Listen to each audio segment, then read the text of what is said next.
वहां पर सीआईएसएफ की सिक्योरिटी नहीं है, वहां पर प्राइवेट सिक्योरिटी है, इसलिए वहां पर ड्रग्स के आने जाने का कोई रोक नहीं है। क्या बात है सर, क्या बात है सर, क्या बात है, ये बात है। अरे सर क्या बात है। उन्होंने बिल्कुल देखिए किस प्रकार की बचकानी बात करने लगते हैं। अरे भाई, भारत की सीमा में कोई भी एंटर होगा तो प्राइवेट सिक्योरिटी होगी वहां। हाय फ्रेंड्स, स्वागत है आपका रैंडम न्यूज दुनिया चैनल पर। आज हम देखेंगे कि सुधांशु ने आपके नेता को ऐसा जवाब दिया कि सकपका कर रह गए। मनीष सिसोदिया के घर रेड के बाद आपके प्रवक्ता आकर बोलने लगे कि रेड बीजेपी करवा रही है। बीजेपी अपने नेताओं के घर रेड क्यों नहीं करवा रही? ये बात से हम समझ गए कि ये सब घोटालेबाज हैं। केजरीवाल की पार्टी भी दूध से धुली हुई नहीं है। तो चलिए ये वीडियो देखते हैं, और चैनल को सब्सक्राइब नहीं किया है तो कर लीजिएगा। कि ड्रग्स पकड़े जा रहे हैं तो ड्रग्स आ कहां से रहे हैं? पहली बात तो यह जानना जरूरी है कि ड्रग्स पकड़ा कहां जा रहा है। हिंदुस्तान में नरेंद्र मोदी जी के सबसे करीबी मित्र के पोर्ट पर, अडानी के पोर्ट पर ड्रग्स पकड़ा जा रहा है हजारों करोड़ का। एक बात। दूसरी बात, वहां पर सीआईएसएफ की सिक्योरिटी नहीं है, वहां पर प्राइवेट सिक्योरिटी है, इसलिए वहां पर ड्रग्स के आने जाने का कोई रोक नहीं है।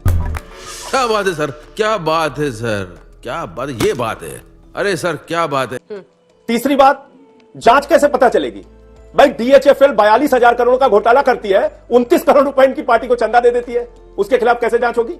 आप बताइए, 2.5 लाख करोड़ रुपए मोदी जी के उस करीबी मित्र को कर्जा मिला है बैंकों से, उसके खिलाफ जांच कैसे होगी? 10 लाख करोड़ रुपए की उसकी संपत्ति है, सारे पोर्ट उसके नाम पर हो गए, कैसे उसके खिलाफ जांच होगी? तो जांच इसलिए नहीं होगी और पता इसलिए नहीं चलेगा कि ये ड्रग्स कहां से आ रहा है, क्योंकि उसमें बड़े बड़े लोग शामिल हैं। देश के प्रधानमंत्री का जो सबसे करीबी मित्र हो, जिसके हवाई जहाज से वो उड़ते हो, जिसके चंदे से इनकी पार्टी चलती हो। एबीजी शिपयार्ड का घोटाला हुआ, पानी की जहाज बनाने वाली कंपनी का 23,000 करोड़ का घोटाला, कुछ नहीं हुआ आज तक। तो इसलिए कार्रवाई होगी कैसे? आपकी एजेंसियां यहां क्यों नहीं पहुंचती हैं? इन्होंने बिल्कुल देखिए किस प्रकार की बचकानी बात करने लगते हैं। अरे भाई, भारत की सीमा में कोई भी एंटर होगा तो प्राइवेट सिक्योरिटी होगी वहां। साहब, नेशनल कोस्ट गार्ड है, बीएसएफ है, वो आप चाहे फिर अंदर आके प्राइवेट लैंड में रहें या किसी में भी रहें, उन सारी चीजों की जांच होती है। जैसे आप एयरपोर्ट पे उतरते तो कस्टम एक्साइज के थ्रू आपको निकलना ही पड़ेगा, वो चाहे आपका एयरपोर्ट प्राइवेट हो या सरकारी हो, कस्टम एक्साइज। ड्रग्स की बरामदगी हुई? बिल्कुल, मैं कह रहा हूं। फिर क्या है सच उसका? ड्रग्स की बरामदगी और ड्रग्स के ऊपर कार्रवाई, जो अभी बात इन्होंने कही कि ये टीवी डिबेट पे बात होनी चाहिए। ड्रग्स के ऊपर जो कार्रवाई हो रही है वो टीवी डिबेट पे डिस्कस हो सकती है, क्योंकि ये जिस प्रकार के कार्टेल से स्मगलिंग होती है उसके ऊपर सख्त कार्रवाई हमारी तरफ से हो रही है। अब जैसे हथियारों की स्मगलिंग आप कहेंगे टीवी डिबेट में बताया जाए कि यहां पे पकड़ा वहां पकड़ा, ताकि अगली बार आदमी को पता रहे। सख्त कार्रवाई इस समय हो रही है, तभी वो बात सामने आता था, अन्यथा तो पहले हम। अब एक लाइन और कह दूं, सुनिए, विपक्षी पार्टियों का होता तो आप नहीं बताते। भाई हम आपको आप टीवी पे डिस्कस करते। नहीं, हम आपसे बात तो कह रहे हैं, अगर कार्रवाई नहीं हो रही होती तब। दूसरी बात, अभी उन्होंने कहा कि चंदा दे दिया, आज तो अरे भाई जेल में है भैया, आपको बता रहा हूं। अरे भाई, आपके यहां तो सबसे ज्यादा, अरे भाई अब हम क्या कहें, पंजाब की बात कह दी तो अब नशे की बात मतलब क्या कहा जाए। हजारों घर है डूबे बोतलों के बंद पानी में, वहां तो माहौल ही अलग है, सर्वोच्च सत्ता तक।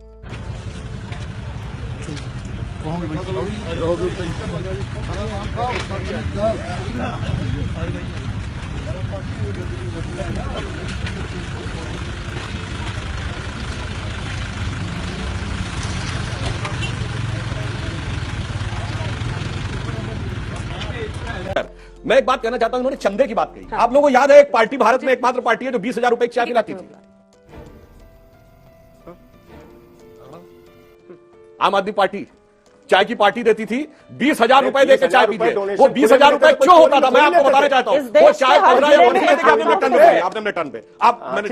15 या 25,000 की क्यों नहीं होती थी? उस समय रूल ये था कि 20,000 रुपए तक लिया गया कैश का आपको डिटेल नहीं देना पड़ेगा कि कहां से आया, इसलिए 20,000 की चाय, यानी 20,000 दिखा दो कि 1,000 लोगों ने पी, फिर जितना कैश अंदर कर लो। अब हमने उसमें चेंज कर दिया, हमने अब कर दिया 2,000।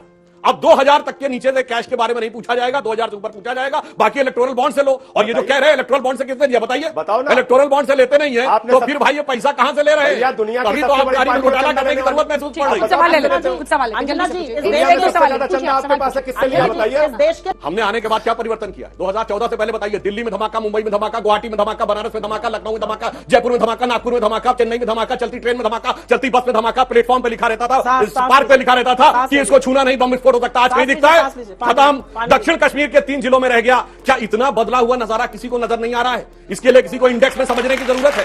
इसलिए मैं कह रहा हूं, और जो लोग ये कहते थे जो लोग ये कहते थे उस कश्मीर में कि तिरंगे को झंडा दे, कोई कंधा देने वाला नहीं मिलेगा, देखिए डल लेक पे क्या तिरंगे की वो नजर आती थी। इसलिए जब यहां तक कम किया है, उन 4 जिलों में भी कम करने में सफल होंगे, और ये सिक्योरिटी की सख्ती की वजह से हुआ है। ऐसा नहीं कि उनके मन में कोई शांति के कबूतर उड़ने लगे और उनके मन में अहिंसा हो गई, जिसकी वजह से वो लोग आईएसआई को पठानकोट भारतीय जनता पार्टी ने बुलाया था। पठानकोट देश के अंदर आईएसआई को पहली बार आने की अनुमति भारतीय जनता पार्टी नरेंद्र मोदी जी की सरकार ने दी थी। कभी भड़क नहीं सकते थे। मेरा सवाल संजय सर से है। आपने जिस तरीके से न्यूयॉर्क टाइम्स का मेंशन किया कि वहाँ की जो न्यूज़पेपर कंपनी है उसने केजरीवाल गवर्नमेंट के बारे में इतना अच्छा लिखा, इट्स अ गुड थिंग कि उन्होंने बहुत अच्छा लिखा देश के बारे में और सरकार के बारे में। लेकिन जो सरकार अच्छी शिक्षा दे रही है, अच्छा खाना दे रही है और अच्छा इलाज दे रही है, वही सरकार शराब कैसे दे सकती है? जब आप शिक्षा के मॉडल को बोलते हैं कि वर्ल्ड क्लास मॉडल है, तो फिर आप शराब के मॉडल को क्या कहेंगे?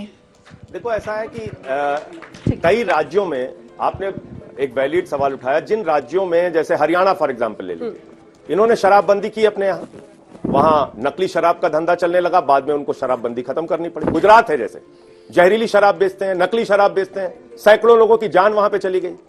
आज गुजरात में भी इस तरह की रिपोर्ट्स आ रही है कि भाई ये शराबबंदी जो है ये बेईमानी साबित हो रही है। दिल्ली की जहां तक बात है, हम तो आंकड़े के साथ बता चुके हैं कि यहां पर जो शराब की दुकानें हैं, जनसंख्या के मुताबिक सबसे कम